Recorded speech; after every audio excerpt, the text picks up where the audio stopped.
आत्मिक यात्रा कार्यक्रम आपनको स्वागत करू।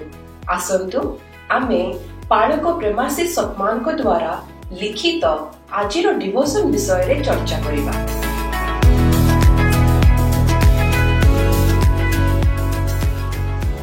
Praise the Lord. आज आमे गोटे बहुत महत्वपूर्ण विषय रे कथा हेबा। Praise the Lord. कोनतो को विषय रे आमे पालक प्रेमाशीष सत्यमनंकर गोटे लेखा को नै आलोचना करिबा। अच्छा, विषयटा हेला आमे परमेश्वरंक विषय रे जहा सुनुछे सेटा आम विश्वास को केमिति प्रभावित करूछि। ओहो, एटा तो बहुत गभीर कथा। आ मने हुए यार मूल दुआ बाइबल रे भी अछि। एकदम रोमियो 10:17 पद। हाँ हाँ, अतएव विश्वास श्रवणरु जात हुए और श्रवण ख्रीष्टंक वाक्य द्वारा हुए। माने आमे कौन शुणुचु सेटा सीधा आम विश्वास उपरे पड़ुछि। सत्तरे और बेले बेले आमे परमेश्वरंक विषय रे एमिति कथा सुनु जे टिके डरो लागे। हाँ, जेमती सिनेमा रे देखांती बा लोके कुहंती कि परमेश्वर भारी क्रोधी। हाँ, नहले केवल दंड देबा वाला। तो एमती कथा सुनिले विश्वास कौन हबो? एथि तो असुविधा। जदि खाली परमेश्वरंक क्रोध आ विचार कथा सुनिबा ताहले आम विश्वासटा खाली भय भितरे रहि जिवो। अच्छा, आ एमिति नकारात्मक चित्र देखिले बा सुनिले लोके मते पाखक आसीबा बदलरे बरং दूरेई जिवे। माने तांकु लागिबो से माने योग्य नहंती बा निराश हे जिवे। एकदम ठीक। आ एहा फलरे परमेश्वरंक संगे जो गोटा भलो संपर्क हबा कथा सेटा हेई परिबनी। गोटे भलो उदाहरण अछि ना माथ्यू 8 रे से कुष्ठ रोगींक कथा। हाँ हाँ, बहुत भलो उदाहरण। देखंतु से लोक जनक लुचि पारि थांते किंतु से कोन कले सीधा जीसुंक पाखकु दौड़ी आसिले। हाँ, काहे की आसिले? काहे के ना से जीसुंक विषय रे भलो कथा सुनिथिले। तांको दया, तांको प्रेम, लोकंकु से केमिति भलो करूछंती ए सबु। अच्छा, जदि से खाली सुनी थांते जे परमेश्वर दंड दियंती से कोन एते साहस करी आसी थांते? मोटे नुहे। ताहले जहा सुनिले सेई अनुसारे काम कले।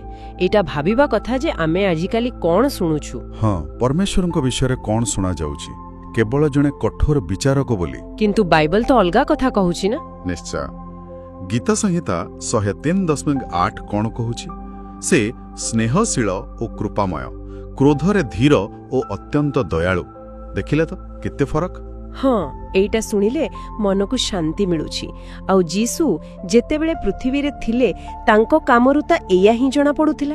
एकदम तांकर सबु काम लोकंकु भलो पाइबा, रोगींकु सुस्थ करिबा, भोकिलांको खाइबाकु देबा।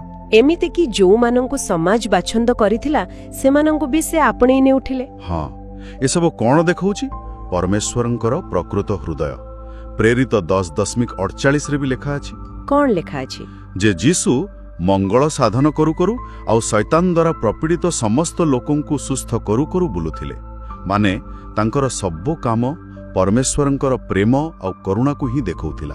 ताहाले ए सबुरो माने कोन?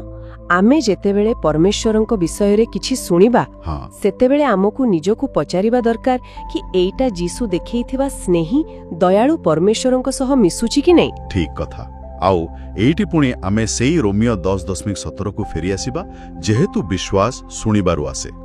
तेनु आमे कोन कथा सुनिबा सेइटा आम आध्यात्मिक जीवन पई बहुत जरूरी। माने आमकु ठीक जिंस सुनिबा कहबो। हाँ, जदि आमे ख्रीष्टंक वाक्य माने तांकर अनुग्रह, क्षमा, प्रेमर सुसमाचार ए सबु नियमित सुनिबा ताहेले आम विश्वास आउ भय भितरे रहिबनी।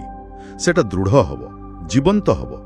आमकु सही उत्तम कथा सुनिबा दरकार। ओहो, ताले सीधा कथा हैला आमे कोन सुनिबा को बाछुछु सेटा आम विश्वासर मान आ परमेश्वरंक सह आम संपर्क को ठीक करूछि। निश्चय, ख्रीष्टंक प्रेम और करुणार वाक्य उपरे ध्यान देले ही प्रकृत विश्वास बढ़िबो। आ एते भलो कथाटी को आम सामना को आनिथिबारु पालक प्रेमाशीष सत्यमनंकु आमे निश्चय धन्यवाद देबा। हाँ, आज्ञा तांकर ए चिंताधारा हमको बहुत सहाय्य कला बुझिबा पई जे सुनिबाटा केते गुरुत्वपूर्ण। एबे शेषरे गोटे प्रश्न समस्तंक पई रहिला।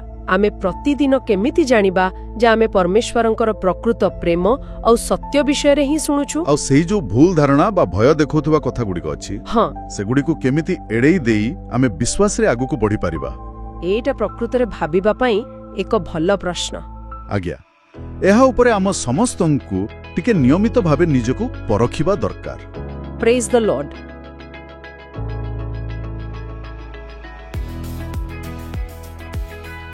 ଆଜି ଆତ୍ମିକ ଯାତ୍ରା କାର୍ଯ୍ୟକ୍ରମରେ ଯୋଗ ଦେବା ପାଇଁ ଧନ୍ୟବାଦ, ଯେଉଁଠି ଆମେ ପ୍ରତିଦିନ ପରମେଶ୍ୱରଙ୍କ ବାକ୍ୟ ଆଲୋଚନା କରୁଅଛୁ। ଯଦି ଏହି କାର୍ଯ୍ୟକ୍ରମ ଆପଣଙ୍କୁ ଆଶୀର୍ବାଦ ଦେଇଅଛି, ତେବେ ଏହାକୁ ଆପଣା ଫ୍ୟାମିଲି ଆଉ ଫ୍ରେଣ୍ଡସ୍ ହ୍ୱାଟ୍ସଆପ୍ ଗ୍ରୁପରେ ସେୟାର କରନ୍ତୁ। ଆସନ୍ତାକାଲି ପୁଣି ଦେଖା ହେବା। ଧନ୍ୟବାଦ।